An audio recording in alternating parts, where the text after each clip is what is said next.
पालक मंत्री लवकरच नेमले जातील. मुळामध्ये प्रत्येकाच्या भागामध्ये त्यांना स्थान अपेक्षित असतं, कारण तिथल्या प्रश्नांना न्याय द्यायचा असतो. आणि काही गोष्टीमध्ये म्हणतात की देर आहे दुरुस्त आहे, तसे पालकमंत्रीपदही लवकरच जाहीर होतील आणि त्यामध्ये त्या त्या जिल्ह्यांना न्याय दिला जाईल. आणि जे जिल्ह्यामध्ये तेवढे लोकप्रतिनिधी नसतील तर त्याची सुद्धा काळजी घेतली जाईल असं मला वाटतं. संतोष देशमुख हत्या प्रकरणानंतर राज्यात ठिकठिकाणी आंदोलन होत आहेत, जन आक्रोश मोर्चे निघत आहेत, मात्र अद्यापही धनंजय मुंडेंचा राजीनामा घेतला जातो. एक असं आहे की न्याय मिळण्याच्यासाठी म्हणून तपासी यंत्रणा काम करतात आणि त्या तपासी यंत्रणांवर दबाव येऊ नये असं लोकांना वाटतंय आणि म्हणून लोक त्यांच्या मंत्री म्हणून राजीनाम्याची अपेक्षा धरत आहेत. पण मुळामध्ये मी आपल्याला सांगू इच्छिते की देवेंद्रजी फडणवीस, एकनाथ शिंदे आणि अजितदादा पवार यांच्या नेतृत्वाखालचं हे जे सरकार आहे त्याच्यावरती सन्माननीय मोदी साहेब आणि अमितजी शहा यांचं त्यांना मार्गदर्शन आहे. त्यामुळे तपासामध्ये जे जे येईल त्याच्यामध्ये जे जे धागेदोरे मिळतील त्या प्रत्येक धागेदोऱ्याच्या वरती काम केलं जाईल. जे SIT मध्ये अधिकारी आहेत त्यांना मी अनेक वर्ष ओळखते आणि एक ते निस्पृह आणि चांगले अधिकारी काम करणारे आहेत. त्या तपास येण्याच्या आधीच पुढच्या मागण्या करणं या संदर्भामध्ये योग्य तो निर्णय काय आहे तो सन्माननीय मुख्यमंत्री आणि उपमुख्यमंत्री घेतील. पालकमंत्री काय असावा किंवा ते मंत्रिमंडळात असावे का असू नये या सगळ्याच्या बद्दल ही राजकीय आंदोलनं आहेत असं मला वाटतं. यापूर्वी अनेक मंत्र्यांवरती आरोप झाले होते. मागच्या सरकारच्या काळामध्ये अनेक मंत्र्यांनी राजीनामे दिले, मात्र सुरेश धसांनी काय आरोप केलेले आहेत? धनंजय मुंडेंना पाठीशी घातले जाते पुढे. सुरेश धस एक अतिशय जागृत आमदार आहेत आणि त्यांना हेही माहिती आहे, तेही स्वतः राज्यमंत्री होते दुग्ध विकास विभागाचे. तर असे मंत्र्यांवरती अनेक वेळेला आरोप होतात. त्या आरोपात तथ्य असेल तर नक्कीच सरकार त्याची दखल घेतं, त्याची तपासणी करतं आणि ते योग्य ते पावलं उचलत असतात. परंतु राजकीय मतभेदातून एखाद्या गुन्ह्याचा तपास व्हावा किंवा होऊ नये या दोन्ही गोष्टी गैर आहेत असं मला वाटतं. आणि जे जे बळी पडलेले आहेत त्या प्रत्येकाला न्याय मिळाला पाहिजे ही जी भावना आंदोलकांची आहे त्या भावनेचा मी सन्मान करते. परंतु साक्षीदार तपासणं, धागेदोरे तपासणं, पुरावे तपासणं हे काम करण्याच्या ऐवजी पोलिसांना जनतेचाच बंदोबस्त करायला लागला तर त्यांना या कामासाठी वेळ कधी मिळणार.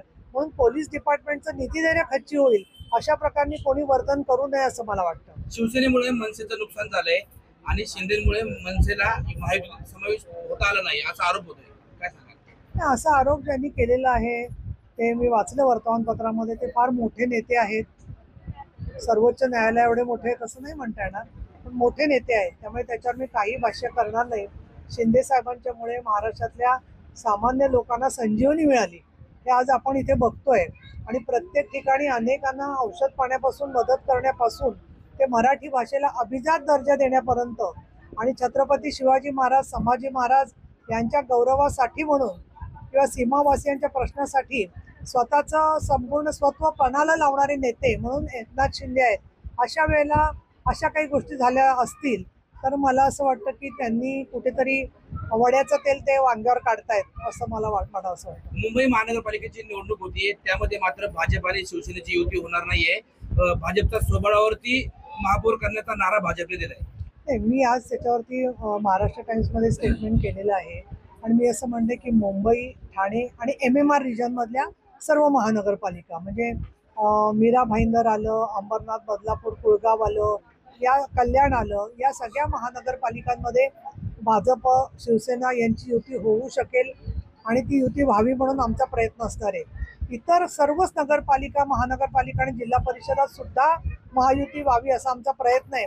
परंतु ज्या ठिकाणी काही कारणामुळे युती होणार नाही त्या ठिकाणी शिवसेनेची सुद्धा स्वबळाची तयारी आहे. त्यामुळे मुंबई आणि अन्य ठिकाणी युती व्हावी अशी आमची अपेक्षा आहे.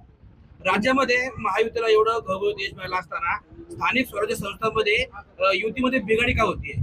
बिघाडी वगैरे काही नाहीये. प्रत्येक ठिकाणच्या प्रत्येक पक्षाच्या कार्यकर्त्यांनी खूप काम केलेलं आहे. ही माझी 5वी-6वी निवडणूक मी जवळून बघते आणि अनेक पिढ्या तरुणांच्या आता समोर आलेल्या आहेत की ज्यांनी विधानसभेत काम केले, लोकसभेत काम केलेलं आहे आणि त्यांना सुद्धा स्थान देणं हे फार आवश्यक असतं. आणि म्हणून या तरुण पिढीच्या मध्ये बघा, मी तुमच्यात सुद्धा बघते की 10 वर्षापूर्वी जे पत्रकार होते त्याच्याची तुमची तरुण पिढी आलेली आहे. त्यामुळे तरुण पिढी येताच कामा नये असं तर म्हणणं योग्य होणार नाही असं मला वाटतं. विद्येचं माहेरघर म्हणून पुणे ओळखलं जातं आणि वारकरी शिक्षणाचं माहेरघर म्हणून आळंदी ओळखली जाते. आळंदीमध्ये अनेक वारकरी शिक्षणाच्या संस्था आहेत, मात्र अनैसर्गिक अत्याचाराचे जे प्रमाण आहेत ते आळंदी नगरीमध्ये वाढताना पाहायला मिळते. एकंदरीत सरकार म्हणून याकडे कशा पद्धतीने पावलं उचलली जातात? एकाच चिखलीमधली घटना समोर आलेली आहे की ज्याच्यामध्ये रेक्टरनी असा अत्याचार केलेला आहे सामाजिक न्याय विभागाच्या वतीने. आळंदीमध्येही जी मुलं शिकायला येतात त्यांच्यावरती त्यांच्या शिक्षकाने अत्याचार केलेला आहे. बुलढाण्यामध्ये पण असाच काही प्रकार घडलेला आहे. तर माझे हे तिन्ही प्रकार अत्यंत निषेधार्ह आहेत. पण फक्त हा आता मुलींच्या पुरता प्रश्न राहिलेला नाहीये, मुलग्यांवर पण अत्याचार होत आहेत. तर मला असं वाटतं की CCTV बसवणं या ठिकाणी की जेणेकरून भलत्या वेळेला तो मनुष्य जर का मुलांच्या खोलीत गेला तर ते आयडेंटिफाय होईल आणि त्या CCTVचं मॉनिटरिंग करणं आणि त्याच्यावरती पोलिसांची त्याच्या ऑफिसमधल्या कामावरती थोडी देखरेख असणं हे जसं गरजेचं आहे तसं मला असं वाटतं की सामाजिक न्याय विभाग, आदिवासी आश्रमशाळा यांनी सुद्धा पालकांच्या सुरक्षिततेचं धोरण करणं खूप गरजेचं आहे. आणि 4थ्या महिला धोरणाच्या नुसार या विविध डिपार्टमेंटनी सुद्धा निवासी मुलांच्यासाठी सुरक्षिततेच्या योजना राबवल्या पाहिजे.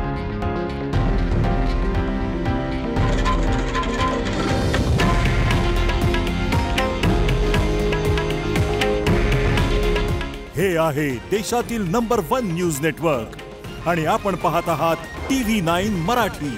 काळजी तुमची, हित महाराष्ट्राचं.